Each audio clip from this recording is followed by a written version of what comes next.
वक्रतुंड महाकाय सूर्यकोटी समप्रभ निर्विघ्नं कुरु मे देव सर्वकार्येषु सर्वदा.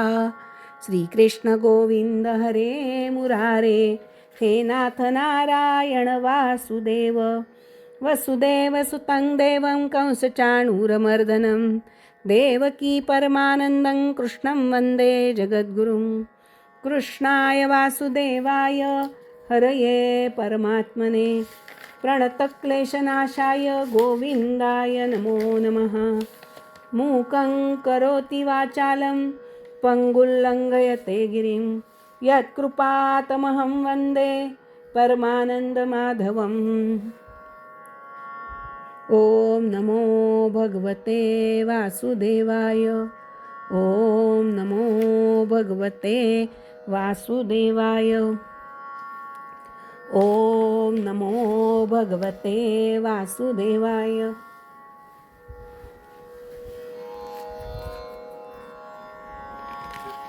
मागच्या भागात वामन अवताराचं वर्णन आपण ऐकलेलं आहे. कश्यप आणि आदितीच्या समोरच भगवंतांनी आपलं रूप प्रगट केलंय. जसा नट आपला वेश बदलतो त्याप्रमाणे बटू वेशधारी ब्रह्मचार्याचं रूप धारण केलं. पाहता पाहता त्यांनी छोट्या बटूचं रूप धारण केलं. भगवंतांची लीला अगाध आहे. आता या वामन ब्रह्मचार्याला पाहून महर्षींना अतिशय आनंद झाला.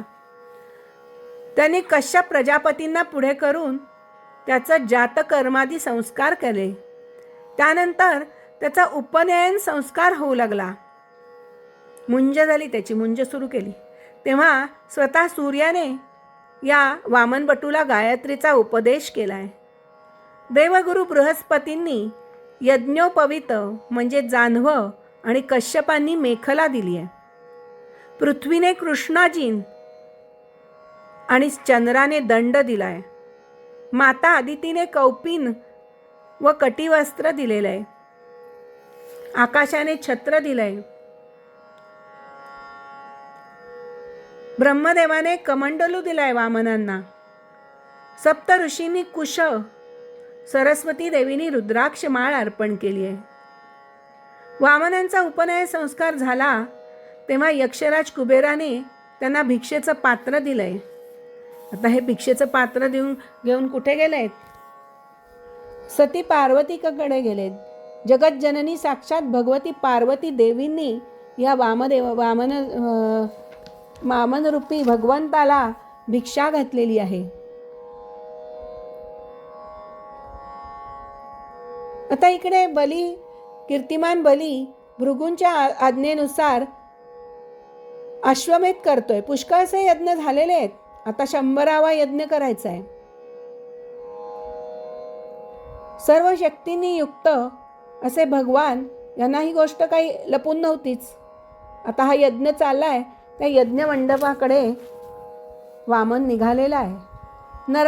नर्मदा नदीच्या उत्तर तटावर भृगुकच्छ नावाचं म्हणजे आताचं भडोच नावाचं जे गाव आहे, अतिशय सुंदर ठिकाण आहे. तेथे भृगुवंशी ऋत्विज बलीच्या यज्ञाचं अनुष्ठान करीत होते. तिथे आता हा वामन चाललेला आहे. आता याचं वर्णन करणारी मोरपंतांची एक सुंदर आर्या आहे. बटू बटू वामन होऊनी लुटू लुट जाऊनी बळीच्या यागा. पुटू पुटू वाक्ये वदुनी मागितली 3 पाऊले जागा.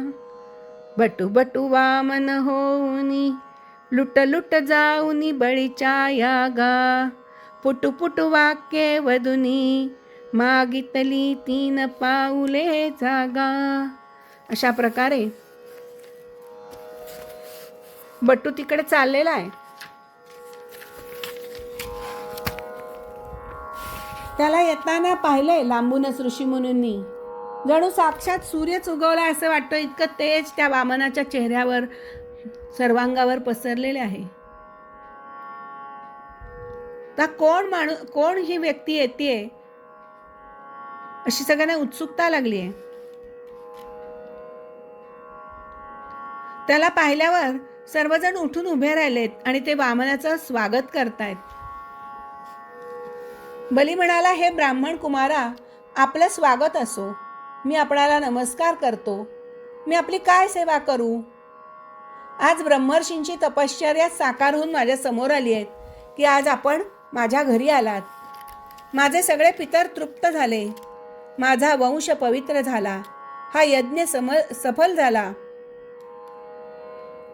मला असं वाटतं, हे ब्राह्मण कुमार, आपण माझ्याकडे काहीतरी मागण्यासाठी आला आहात. आपल्याला गाय, सोने, सर्व सामग्रीनी भरलेलं घर, पवित्र अन्न, पाणी किंवा ब्राह्मण कन्या, संपत्तीनी भरलेली गावं, घोडे, हत्ती, रथ, काय पाहिजे असेल ते मागा. मी सगळं माझ्याकडून तुम्ही मागून घ्या. बलीला गर्व आणि अहंकार झाला होता संपत्तीचा, आणि त्या नादात आपण समोर कोण आहे याचं तो देहभान विसरून गेला होता. अरे तू देणारा कोण, ज्याच्याकडे सर्वस्व आहे, तो तुझ्या दारात उभा आहे ह्याचं भान त्याला कळलंच नाही. तो इतका गर्वानी मस्तीनी संपत्तीच्या धुंदीत होता.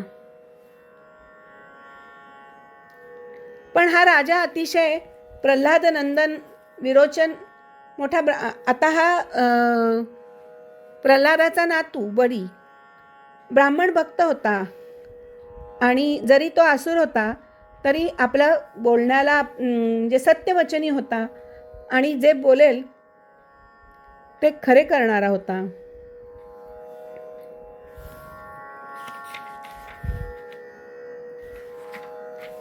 आता त्याने असं म्हणल्यानंतर बली वामन भगवान आहेत ते ना हसू आलंय. ते म्हणतायत, राजा, तुझा पिता प्रल्हाद नंदन विरोचन फार मोठा ब्राह्मण भक्त होता. त्याचे शत्रू असणाऱ्या देवांनी ब्राह्मणाचा वेश घेऊन त्याचं एकदा आयुष्य मागितलं.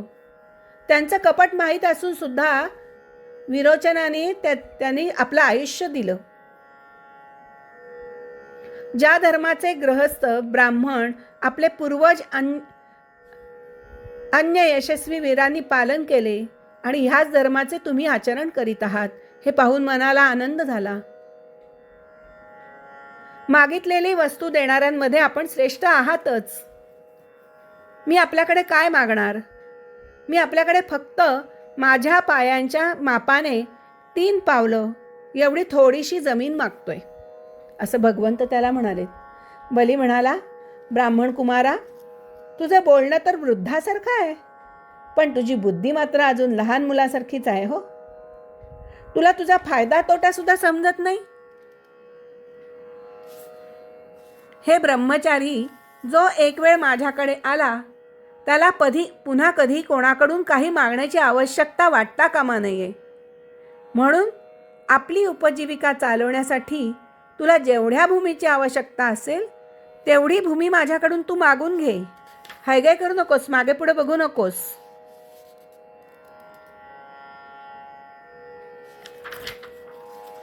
त्यावेळेला शुकाचार्यांना कळलेलं आहे की समोरचा बटू हा काही सर्वसामान्य नाही आहे, आणि ते म्हणतायत, शुकाचार्य त्याला म्हणतायत की अरे, तू ओळखला नाही आहेस.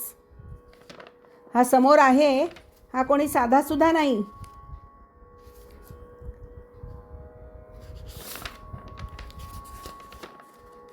प्रत्यक्ष भगवान विष्णू आहेत, आणि ते कपटाने तुझं सगळं राज्य हिसकावू पाहतायत.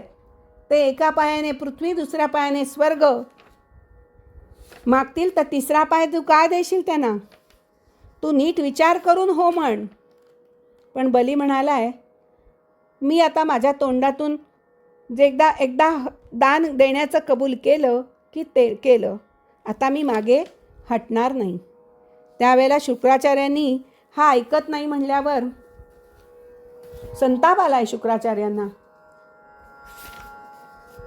आणि इकडे बलीने मात्र वामनाला पाटावर बसवलंय, आणि त्याची जी पत्नी आहे ती पत्नी आता त्याचे पाय धुतीये. बलीची पत्नी, तिचं नाव होतं विंध्यावली. त्याच्या मुलीचं नाव होतं रत्नमाला, रत्नमाला सुद्धा बटूच्या सौंदर्याने प्रभावित झाली. ज्या मातेने या बटूला दूध पाजले असेल ती किती भाग्यशाली आणि सुखी असेल, असं बटूचं रूप पाहून रत्नमालेच्या मनात विचार आले. तिच्या मनात वात्सल्य भाव निर्माण झाला. त्याला दूध पाजण्याची इच्छा तिला झाली. आणि वामनाचा पराक्रम नंतर पाहिला तिने आणि तिच्या मनात वामनाची हत्या करण्याची सुद्धा इच्छा झाली. आणि म्हणूनच या दोन्ही मनोवृत्तींना सोबत घेऊन पुढे ती पुतना या नावाने जन्माला आली आहे. कंसाच्या म्हणजे विष्णूच्या पुढच्या कृष्णावतारात ती पुतना म्हणून नंतर जन्माला आलेली आहे. वामनाच्या पायावर विंध्यावली पाणी टाकू लागली. बलिराजा पाय धुवू लागला. ब्राह्मण पुरुष सुक्ताचा पाठ करू लागले. राजा म्हणतोय, आपल्यासारख्या पवित्र ब्राह्मणाचे चरणोदक मिळाल्यामुळे मी पवित्र झालोय. आता त्यांनी उदक सोडतायत. ते हातात उदक घेतलंय आणि मी तुला तुझ्या 3 पावलांची जमीन देईन म्हणून उदक सोडणार. त्यावेळेला झारीमध्ये सूक्ष्म रूपाने शुक्राचार्य जाऊन बसलेत झारीच्या तोंडाशी. पाणी सोडण्यासाठी झारी तिरपी केली पण पाणी काही खाली पडेना. त्यावेळेला भगवानांच्या लक्षात आलं की शुक्राचार्यांनी काय केलंय. म्हणून शुक्राचार्य अतिशय सूक्ष्म रूप घेऊन बसले होते झारीच्या तोंडाशी. त्यामुळे पाणी काही आत खाली येईना आणि याचा संकल्प काही पूर्ण होईना. दर्भाची काडी घेतली आहे महाविष्णूंनी आणि वामनरूपी भगवानांनी आणि ती त्या झारीच्या छिद्रातून आत ढकलली. तसा शुक्राचार्यांच्या डोळ्याला ती दर्भाची काडी लागली आणि शुक्राचार्यांचा डोळा गेलाय आणि शुक्राचार्य झारीतनं आपलं अदृश्य रूप सूक्ष्म रूप प्रगट करून बाजूला झालेले आहेत. आणि शुक्राचार्यांनी वामनांना शाप दिलाय की तू माझं ऐकलं नाहीस, तू गुरुचा अपमान केलायस, तुझी आता सगळी संपत्ती नष्ट होईल, तू दरिद्री होशील, तुझं राज्य सगळं निघून जाईल, तुझ्या हातात काही सत्ता राहणार नाही. अशा प्रकारे शुक्राचार्यांनी त्याला शाप दिलाय. पण बलीने कशाचाही विचार न करता पाणी हातावर घेतलंय आणि 3 पावलं भगवंतांच्या जमीन देईल असा संकल्प पूर्ण केलाय. संकल्प पूर्ण होताच पाहता पाहता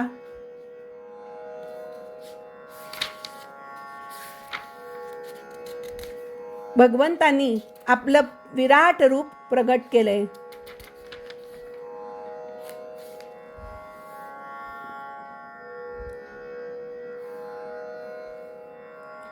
अशी मोठी अद्भुत घटना घडली आहे की अनंत भगवंतांचे ते त्रिगुणात्मक वामन रूप मोठं मोठं मोठं होत गेलंय. इतकं मोठं झालंय की पृथ्वी, आकाश, दिशा, स्वर्ग, पाताळ, समुद्र, पशु, पक्षी, मनुष्य, देव, ऋषी सगळे त्या रूपात सामावून गेलेत.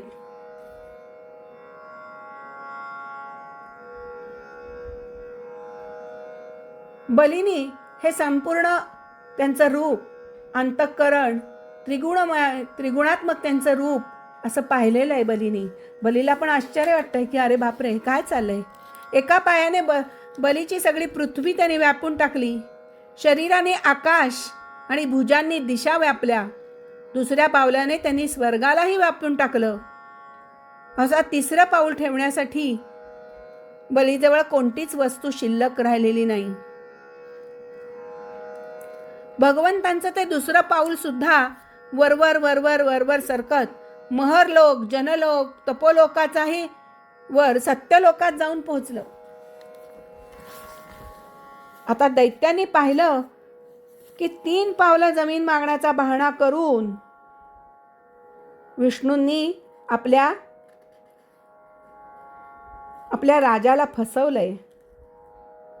आणि मग पुढे बली आलेत आणि बलीने सांगितलंय, बलीला विचारतायत वामन भगवान की अरे आता 3रं पाऊल मी कुठे ठेवू. त्यावेळेला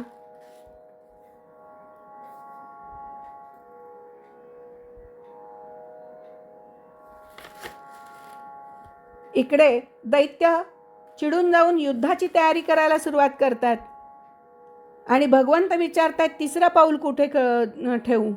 त्यावेळेला बलीने अतिशय शांतपणे दैत्यांना आधी समजावून सांगितलंय दैत्यानो, जो काळ सर्व प्राण्यांना सुख आणि दुःख देण्यास समर्थ असतो त्याला आपल्या प्रयत्नांनी दाबून टाकणे माणसाच्या शक्तीच्या बाहेरचं काम आहे. जो अगोदर आमची उन्नती आणि देवदेवतांची अवनती होण्याला कारणीभूत झाला होता, आता तोच काळ देवदेवतांची उन्नती आणि आमच्या अवनतीला कारणीभूत झालेला आहे. जेव्हा दैव अनुकूल होते तेव्हा तुम्ही या देवांना अनेक वेळा जिंकलंय, पण आज तेच युद्धामध्ये आमच्यावर विजय मिळवून गर्जना करतायत. दैव अनुकूल झाले तर आम्ही सुद्धा यांना जिंकू.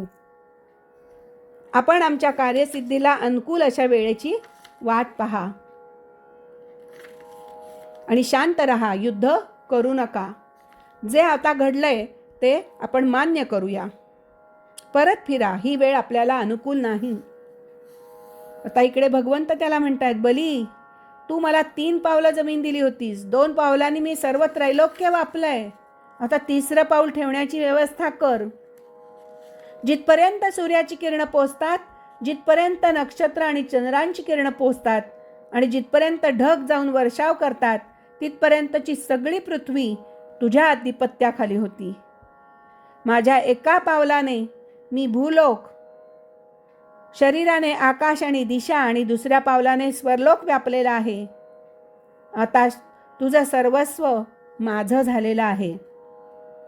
तू जी प्रतिज्ञा केली होतीस 3 पावलं जमीन, ती पुरी केलेली नाही. आता तुला नरकात जायला लागेल. तुझ्या गुरुची तर त्याला संमती आहेच, त्याने तुला तसा शाप दिलेलाच आहे. मग आता तू नरकातच प्रवेश कर. मी मोठा संपत्तीमान आहे याचा तुला फार गर्व झाला होता. आता तुला नरक यातना भोगाव्या लागतील. त्यावेळेला हात जोडून बली म्हणालाय, हे पवित्र कीर्ती देवश्रेष्ठा, आपण माझे म्हणणे खोटे समजत असाल तर मी ते खरे करून दाखवतो, म्हणजे आपली फसवणूक होणार नाही. आपण आपले 3रं पाऊल माझ्या मस्तकावर ठेवा. नरकात जाण्याचं किंवा राज्यावरून पदच्युत होण्याचं मला काही भय नाही. पाशात बांधले जाणे किंवा अतिशय दुःख होणे याला मी कधीच घाबरत नाही, भीत नाही. दारिद्र्य किंवा आपण दिलेली शिक्षा यालाही मी भीत नाही, जितका मी माझ्या अपकीर्तीला भीतो. त्यामुळे माझ्या वंशात असं कधी झालेलं नाही. तर तुम्ही माझं दिलेलं शब्द खरा करण्यासाठी माझ्या मस्तकावर 3रं पाऊल ठेवा. प्रभो, माझे आजोबा प्रल्हाद यांची कीर्ती सर्व जगात प्रसिद्ध आहे आणि माझ्या खोटे बोलण्याने त्या कीर्तीला बाधा येऊ नये. ते आपले भक्त होते, तेव्हा आपण माझ्या मस्तकावर आपलं 3रं पाऊल ठेवा. बली असे बोलत असतानाच चंद्रोदय झाल्याप्रमाणे भगवंतांचे प्रिय भक्त प्रल्हाद तेथे येऊन पोहोचले. बली यावेळी वरुणापाशामध्ये बांधलेला होता. प्रल्हाद आता बलीची पूजा करू शकत नव्हता. पूर्वी प्रल्हाद आपल्या पणजोबा आल्यानंतर त्यांना पाद्यपूजा करीत असे, त्यांना खाली वाकून नमस्कार करीत असे. पण आज प्रल्हाद तिथे स्वतः आलेले आहेत, पण त्याला त्यांची पूजा करणं सुद्धा शक्य नाही आणि त्यामुळे त्याचे डोळे आसवांनी भरलेत. लाजून त्यांनी मान खाली घातली आहे. केवळ मस्तक लवून त्याने नमस्कार केलाय. प्रल्हादांनी पाहिलं की भक्तवत्सल भगवान तिथेच उभे आहेत. नंद सुनंद हे भगवंतांचे पार्षद भगवंतांची सेवा करतायत. प्रल्हादाला हे पाहून त्याचं शरीर प्रेमातिशयाने अतिशय पुलकित झालं, आनंद झाला, हृदय आनंदाने भरून गेलं आणि ते आपल्या स्वामींजवळ आले. ते बलीजवळ नाही गेले, आधी पहिले भगवंतांजवळ गेले. जमिनीवर डोके टेकवून त्यांना साष्टांग नमस्कार केलाय. प्रभो, बलीला हे ऐश्वर्यपूर्ण इंद्रपद आपणच दिलं होतं आणि ते आज आपणच काढून घेतलं. हे चांगले झाले. ही आपण त्याच्यावर फार मोठी कृपाच केलेली आहे.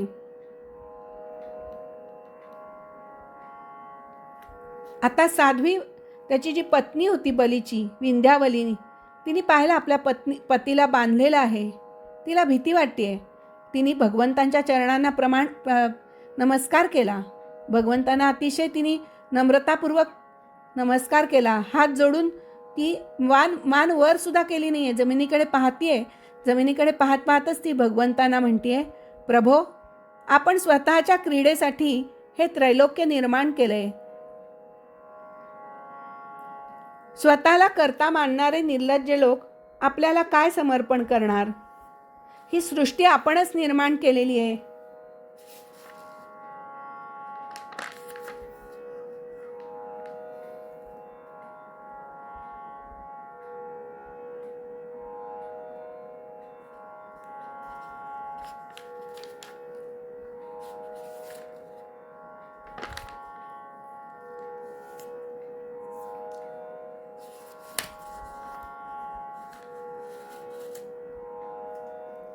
आम्ही तुम्हाला काय देणार? असत्यापासून वाचण्यासाठी तिसरं पाऊल ठेवण्याकरता आम्ही स्वतःचं मस्तकच देऊ शकतो. या व्यतिरिक्त आम्ही काय देऊ शकणार? त्यावेळेला तिथे ब्रह्मदेव पण हजर आहेत आणि ब्रह्मदेवांना उद्देशून भगवान म्हणाले, ब्रह्मदेवा, मी ज्याच्यावर कृपा करतो त्याचा आधी धन हिरावून घेतो. कारण मनुष्य जेव्हा धनाच्या मदाने उन्मत्त होतो तेव्हा तो भगवंताचा, माझा आणि लोकांचा तिरस्कार करू लागतो. हा बली दानव आणि दैत्य अशा दोन्ही वंशांमध्ये अग्रगण्य आणि त्यांची कीर्ती वाढवणारा आहे. एवढे भोग भोगून सुद्धा हा खचला नाही. त्याचं धन हिरावून घेतलं, राजपदावरून याला दूर केलं, त्याची निंदा केली, शत्रूंनी बांधलं, बांधव सोडून निघून गेले, इतके याला कष्ट भोगावे लागले. एवढंच काय तर ह्याच्या गुरुदेवांनी सुद्धा ह्याची निर्भत्सना केली, याला शाप दिला. मी त्याला उपहासाने बोललो, पण या दृढव्रत सत्यवादीने सत्याला अनुसरून आपला धर्म सोडला नाही. मोठमोठ्या देवतांना सुद्धा महत्प्रयासाने जे स्थान प्राप्त होत नाही ते स्थान मी त्याला दिलेलं आहे. आता सावर्णी मन्वंतरामध्ये हा माझा परमभक्त इंद्र होईल.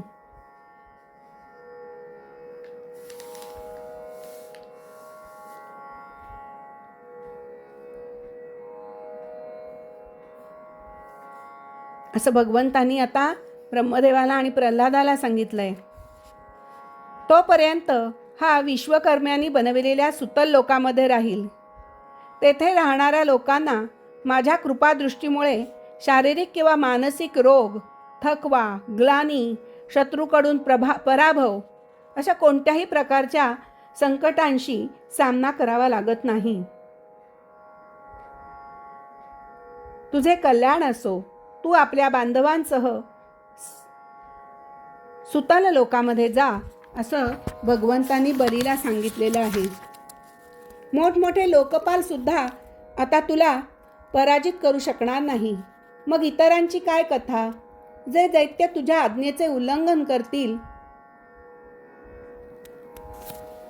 त्यांचा मी माझ्या सुदर्शन चक्राने नाश करेन आणि मी तुझ्या दारामध्ये द्वारपाल म्हणून सेवा करीन. माझ्या हातात गदा असेल, मी द्वारपाल म्हणून तुझ्या सुतलाचं रक्षण करेल, तुझं रक्षण करेल. अशा प्रकारे भगवंतांनी सांगितल्यानंतर बलीनी त्यांना वंदन केलंय, रत्नावलीनी वंदन केलंय, वरुणाच्या पाशातून त्याला मुक्त केलंय. भगवान विष्णू, ब्रह्मदेव आणि शंकरांना त्यांनी प्रणाम केलाय. प्रसन्न मनाने तो सुतल लोकात जायला निघालाय. इकडे भगवान प्रल्हादाला म्हणाले, बाळ प्रल्हादा, तुझे कल्याण असो. आता तू सुद्धा सुतल लोकात जा, जिथे आपला नातू बली राहतो त्या बलीबरोबर आनंदाने राहा आणि जाती बांधवांना सुखी कर. तेथे मी द्वारपाल म्हणून बलीच्या राजवाड्यापाशी उभा असेल, हातात गदा घेऊन उभा असलेला पाहशील. तुझी सर्व कर्मबंधनं यातून नष्ट होतील. प्रल्हादाने भगवंतांना नमस्कार केला, ठीक आहे असे म्हणलं आणि त्यांची आज्ञा आपल्या मस्तकी धारण करून प्रल्हाद सुद्धा सुतल लोकाकडे जायला निघालाय. त्यावेळेला आता भगवान श्रीहरी ऋषींकडे आलेले आहेत आणि शुक्राचार्यांना ते म्हणतायत, ब्रह्मन, आपला शिष्य यज्ञ करीत असता मी येथे आलो. त्यामुळे यज्ञामध्ये काही त्रुटी राहिली असेल तर ती आता आपण पूर्ण करावी. कारण कर्म करण्यात जी उणीव राहते ती ब्राह्मणाच्या कृपादृष्टीने दूर होते. शुक्राचार्यांनी भगवान श्रीहरींच्या आज्ञेचा स्वीकार केला आणि ब्रह्मर्षींसह बलीचा राहिलेला यज्ञ पूर्ण केला.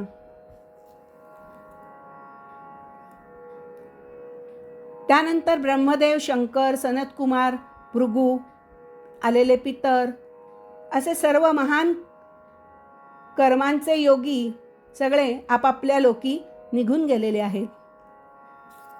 भगवंतांची लीला ही जी लीला आहे ही ऐकणाऱ्यांनी ऐकल्या असता सर्व पाप नष्ट होतात.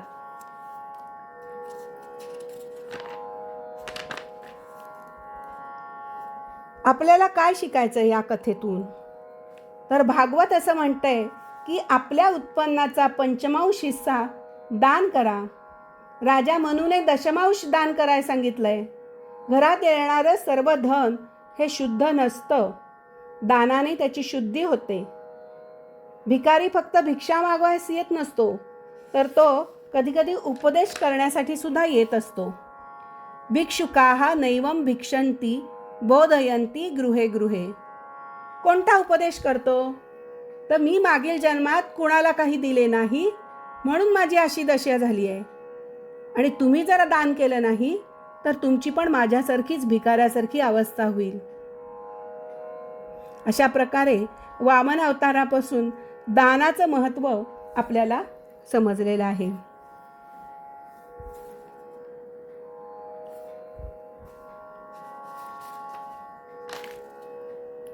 अद्भुत लीला करणाऱ्या देवादिदेव वामनांच्या अवताराचं जो श्रवण करतो त्याला परमगती प्राप्त होते. देवयज्ञ, पितृयज्ञ, मनुष्ययज्ञ अशा कोणत्याही कर्माचं अनुष्ठान करतेवेळी जेथे जेथे भगवंतांच्या या लीलांचं कीर्तन होतं ते कर्म सफल होतं, यशस्वी होतं. आता वामनांना स्वर्गाचं राज्य दिलं. वामनांनी स्वर्गाचं राज्य इंद्राला दिलं, आणि वामन बलिराजाकडे आलेले आहेत. आता द्वारपाल म्हणून ते आपले आले, हजर झाले तिथं. बलिराजाकडून दान मागण्यास गेलेले ते दान घेऊन त्यांना तिथे द्वारपाल व्हावं लागलेलं आहे. जो दान घेतो तो बंधनात फसतो. वामन बंधनात पडलाय. आता इकडे विष्णू नाही म्हणून वैकुंठात लक्ष्मीला काही चैन पडेना. तिला खूप दुःख झालंय. ती अतिशय बेचैन होती. एक दिवस नारद तिथे गेलेले आहेत. तेव्हा नारदांना तिने विचारलंय, नारायण कुठे गेले आहेत? ते कुठे असतील? माझे स्वामी कुठे भेटतील मला? आपल्याला काही माहिती आहे का? तेव्हा नारद त्याला म्हणाले, मी असं ऐकलंय की भगवंत सुतल पातालामध्ये आहेत. ते बलीच्या राजाच्या घरी पहारेकरी म्हणून काम करतायत. बलीजवळ दान मागण्यास गेले आणि ते बंधनात पडले. सर्वस्वाचं दान घेऊन ते ऋणी झालेत. आता लक्ष्मीला काय करावं कळेना, पण त्यांचा शोध घेत घेत लक्ष्मी सुतल पातालात आली.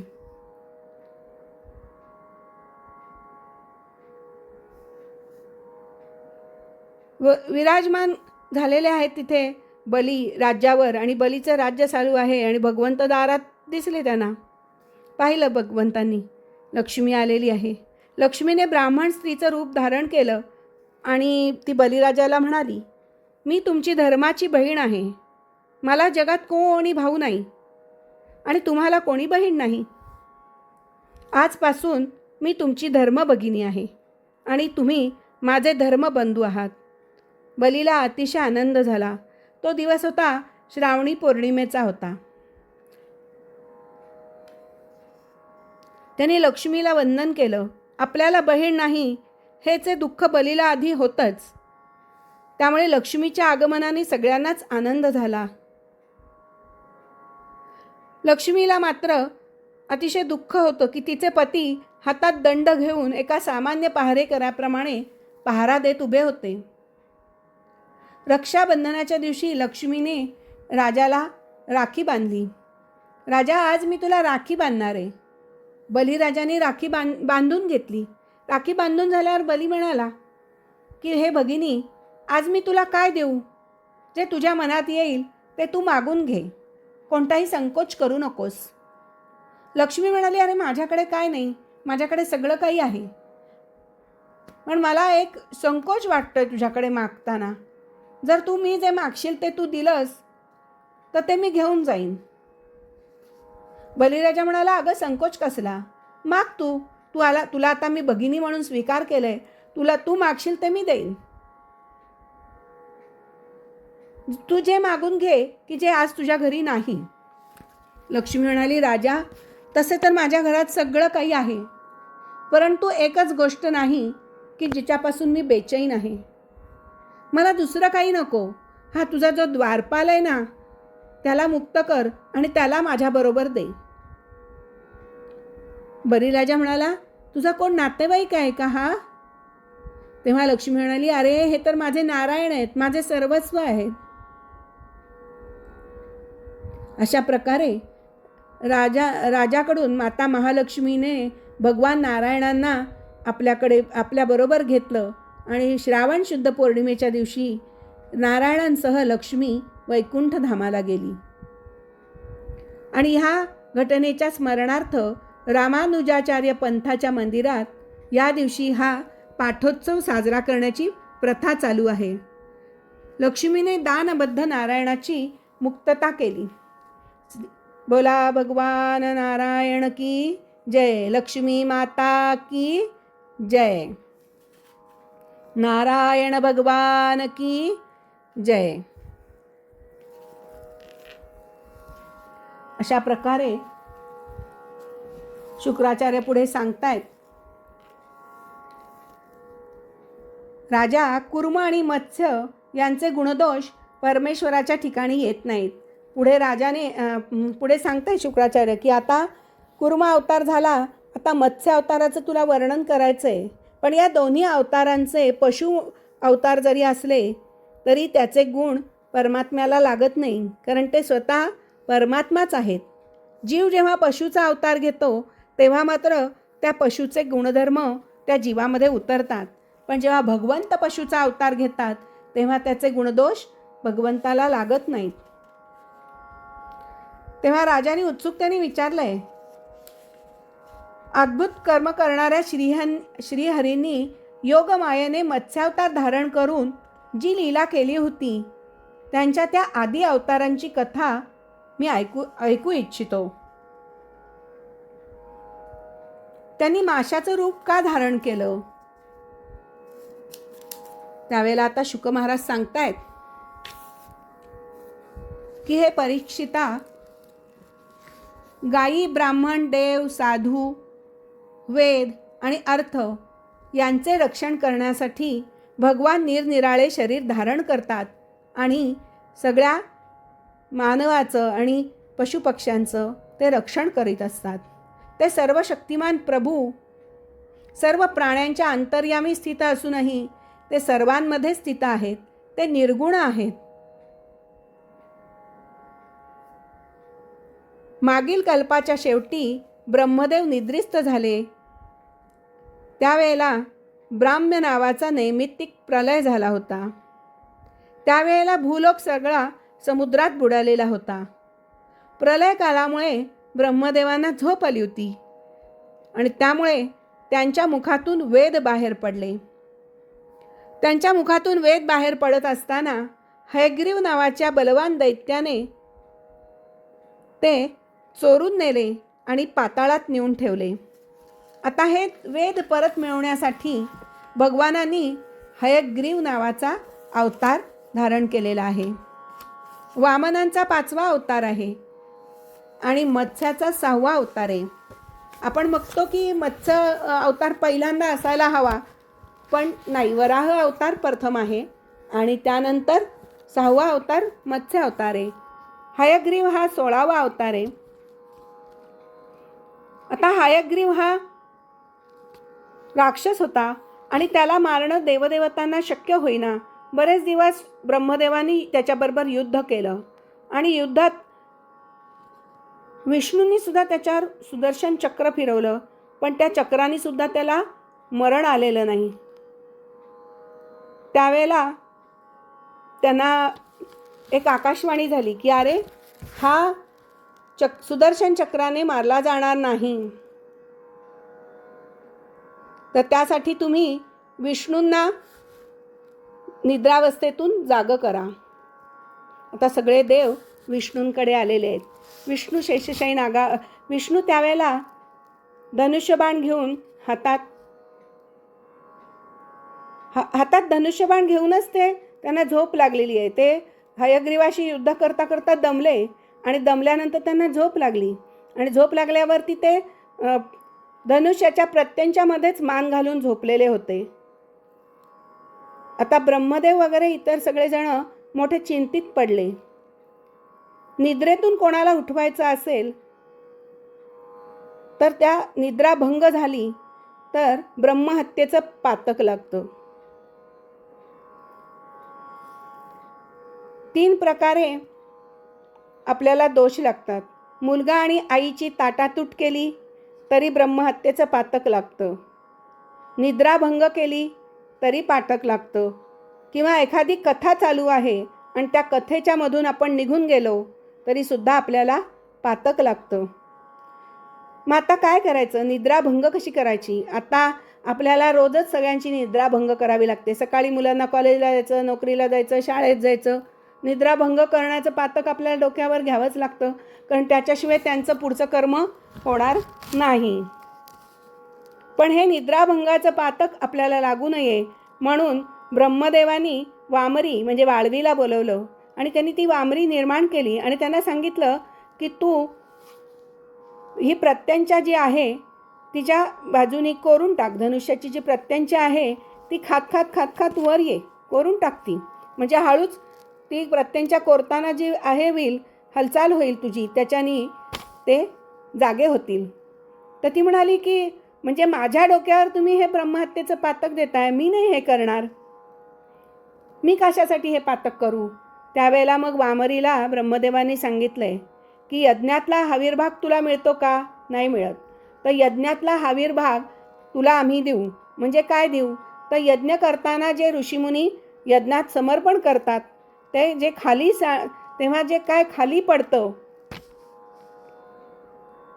काही भाग खाली पडतो अर्पण करताना, साळीच्या लाया, तीळ, हवीर द्रव्य जे खाली पडतं ते हवीर द्रव्य घेण्याचा अधिकार आम्ही तुला दिलेला आहे आणि तो तुला प्रत्येक यज्ञाच्या वेळेला मिळत जाईल यापुढे. असं म्हणल्यानंतर वामरीने ते कबूल केलं आणि तिने ती प्रत्यंचा कोरायला सुरुवात केली. कोरता कोरता अचानक एकदम धाड दिशी मोठा आवाज झाला. धूळ एकदम सगळीकडे एकदम धाडकन आवाजाने सगळे दचकले, बघायला लागले इकडे तिकडे. तर विष्णूचं मस्तक त्या धनुष्याच्या प्रत्यंचाने कापलं गेलं होतं आणि मस्तक एका बाजूला आणि धड एका बाजूला आणि विष्णू इथे धारातीर्थी झालेले होते. आता मात्र सगळ्यांचे धाबे दणाणले, सगळे घाबरले. आता काय करायचं? एवढे मोठे संकट आपल्यावर कोसळले, आता करायचं काय? तेव्हा आकाशवाणी झाली की देवीची प्रार्थना करा. आणि देवीनी प्रार्थना केल्याबरोबर सांगितलंय, देवी प्रगट झाली आणि ती म्हणाली की हे सगळं जे काही घडलंय ना ते माझ्या इच्छेने झालेलं आहे. आणि माझ्या इच्छेने झालं ह्याला 2 कारणं आहेत म्हटली. मग देव म्हणाले अरे काय ही कोणती कारणं आहेत? तर ते म्हणाले की जेव्हा लक्ष्मी देवी आणि नारायण जेव्हा एकत्रात गप्पा मारत होते तेव्हा नारायण तिला हसले आणि दोघांमध्ये विनोद थट्टा होताना लक्ष्मी देवी चिडली आणि लक्ष्मीने त्यांना शाप दिला की तुझं मस्तक तुटून पडो. तो शाप आज इथे पूर्ण झालेला आहे म्हणे. आणि दुसरं कारण असं आहे की हा हिरण्यकश्यपूचा बंधू जो हयग्रीव आहे हा दितीचा मुलगा आहे आणि त्याने अतिशय तप केलं आहे आणि माझ्याकडून माझ्या तामसी रूपाचं त्याने खूप मोठं तप केलं आहे आणि त्या तामसी रूपात त्याने माझ्याकडून एक वर मिळवला आहे. त्याला अमर होण्याचा वर हवा होता पण त्याला मी तो दिला नाही. तेव्हा त्याने माझ्याकडून असा वर मागितला आहे की माझ्यासारखाच दुसरा जर कोणी जन्माला आला की ज्याचं तोंड घोड्याचं आहे आणि देह मनुष्याचा. हयग्रीव दैत्य असा होता की त्याचं तोंड घोड्याचं होतं आणि पूर्ण शरीर हे माणसाचं होतं. अशा प्रकारे जो कोणी माझ्यासारखा दुसरा कोणी आला तर त्याच्याच हातून मला मृत्यू यावा, अन्यथा कोणाच्याही हातून मला मृत्यू येऊ नये आणि मी त्याला तो वर दिलेला आहे. तेव्हा तुम्ही आता घोड्याचं तोंड आणा आणि विष्णूंना लावा आणि मग ते युद्धात नक्कीच विजयी होतील. अशा प्रकारे सांगितल्यानंतर त्वष्ट्याला बोलावून घेतलं आणि घोड्याचं मस्तक विष्णूंना बसवल्याबरोबर विष्णू जिवंत झालेले आहेत. श्रावणी पौर्णिमेला हा हयग्रीव अवतार झालेला आहे. हयग्रीव भगवान की जय, हयग्रीव भगवान की जय. आणि पुढे मग हयग्रीव भगवंतांनी हयग्रीव असुराशी युद्ध केलंय आणि युद्धामध्ये अर्थातच हयग्रीवाचा वध झालेला आहे. आणि मग हयग्रीव भगवंतांनी ते सगळे वेद मिळवून ब्रह्मदेवांना दिलेले आहेत. अशा प्रकारे